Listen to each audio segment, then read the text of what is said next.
Alright, we are back, and we are going to talk a little bit about chimerical qualities.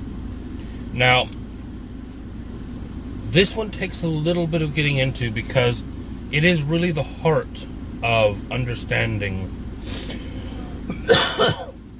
Changling in a lot of ways. The chimerical quality is the fact that some people, places, objects are not what they appear at first glance. There are a couple amazing examples in the books. One of them where a person goes to a garage sale and finds an old kind of tarnished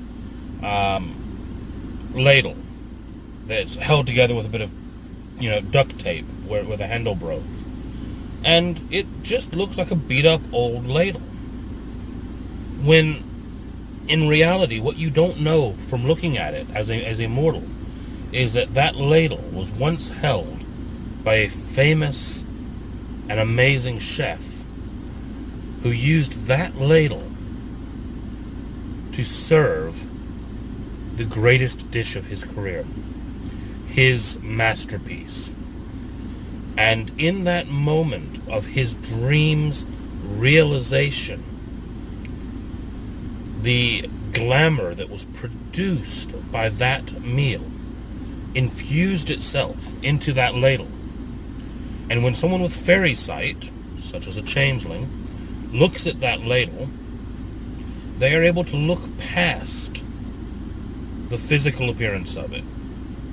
And beyond that physical appearance, what they see is a shimmering and shining ladle made out of the purest gold. It is special. Now, at the end of the day, it's still a ladle.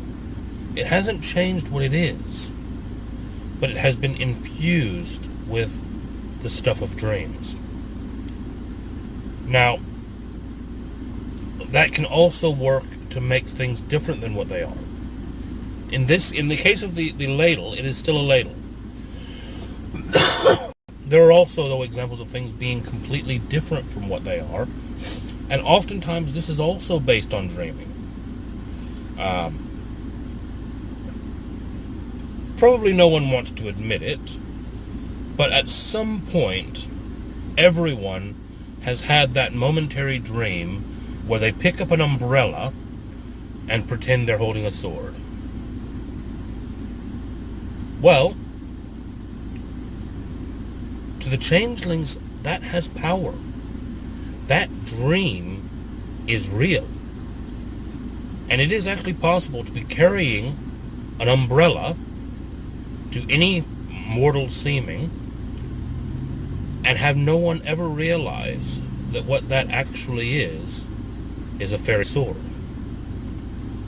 That in combat will be just as deadly and just as powerful as any other sword. This also applies to the changeling themselves. Now, obviously, you look at the book and you think of a troll. This massive, hideously formed, but somehow noble, 9-foot tall monster of a fae.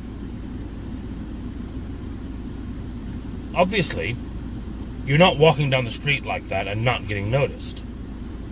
The thing is, he's not. Because he's a changeling, not a fae.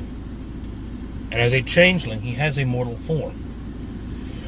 The thing to get across, though, is that it's not that he shapeshifts between a human and a fae. He is both, always. A human will look at him and see a human. A fairy will look at him and will see a fae. A changeling. Now, that's not to say that's all they see. A changeling can look at another changeling and focus for a moment and see their mortal side. Can see their host, or their human, or their whatever you want to refer to them as. Their their human persona. They can also then see the Fey Mane. Now, the best example I can come up with for this is for anyone who has ever watched Grimm. Grimm is a perfect example of this. When normal people look at them, they see normal people. When the main character looks at them, he sees these bizarre creatures.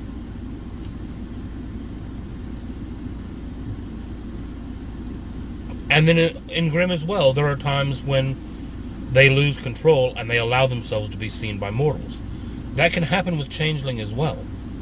A Changeling can spend glamour and make their Fey seeming real for a short time. Obviously, it's normally not a good idea to let a bunch of people see that you're a 9-foot-tall troll. But there are times, like if you get attacked by a werewolf, when you really want that 9-foot-tall troll to be what's really there. And it is possible. It does happen. It can be done. And I think that's the main thing to think about with Changeling, is that you are looking at two worlds, especially with the near dreaming. And we'll get into the cosmology of things later on, but if we look into D&D terms, if you think of the prime material, and then you think of, say, the ethereal.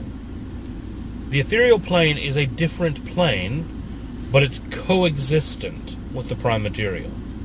If you're standing in a place in the prime material, and you can see into the ethereal, you will see that same place, but slightly different. That is how Changelings see the world. That is the near dream. You know, that umbrella that has dreamed of being a sword, that in the dream is a sword. That is the world that the Changelings live in. And to deny that at any time, to turn away from the dreaming, which they can do. They can do that. But it causes them to suffer banality. It's not as apt in the newest version, the 20th anniversary edition, but it's still a perfect example. So I'll talk about the example, and then I'll talk about how it's changed in the more recent edition. I always love to use this example, though, because it made perfectly clear. You're a 6-foot-tall person. Your human form, but your Fey mane is that of a 9-foot-tall troll. Now, you go to walk through a doorway that's 6.5 feet tall. Your human standing can walk through that door no problem. Your Fey form, however, is not going to get through that door without a lot of stooping and bending and shoving itself through. Now, that means that you've got two choices. Either you walk through the door and deny that your Fey self exists. I mean, just for a moment, just for the length of time that it takes to get through the door, you turn away from your Fey self and you walk through the door as a person, as a dreamer. That causes banality. The other option is to stoop under the door, bend, and squeeze yourself through so that your Fey self fits. The downside of that, of course, is that if there are any humans in the room, any mortals, they're looking at you going, what is this idiot doing? Which isn't always the best thing, to have everyone thinking you're crazy. Now, that is how it worked in Changling for years and years. The new version gives us a little bit of leeway in terms of what they refer to as intent. Now, basically what this says is that you can walk through that door with intent. Basically, you focus on walking through that door. That is your goal. And in doing so, the human world will see you walk through the door, normally.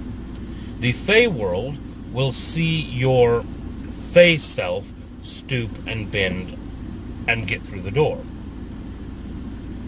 Each world sees what they should see because you are focusing your intent basically to do both things. Now, this does take thought. You have to think about walking through the door. If you go to just blindly walk through the door, you're one or the other, and either you're taking banality or you're stupid. The same thing works with a lot of other things. In the book, it talks about an example of someone having the intent to shoot someone in the head. And the person they're trying to shoot is a changeling. Now, their intent is to walk up, put the gun to the head, and pull the trigger. Now, obviously, if this guy is a troll, then his mortal seeming, the head's actually somewhere around his chest. But the intent is to shoot him in the head. What you would then find is if the shot is successful, then both people looking at the human corpse or the Fey main of the corpse will see that they were both shot in the head.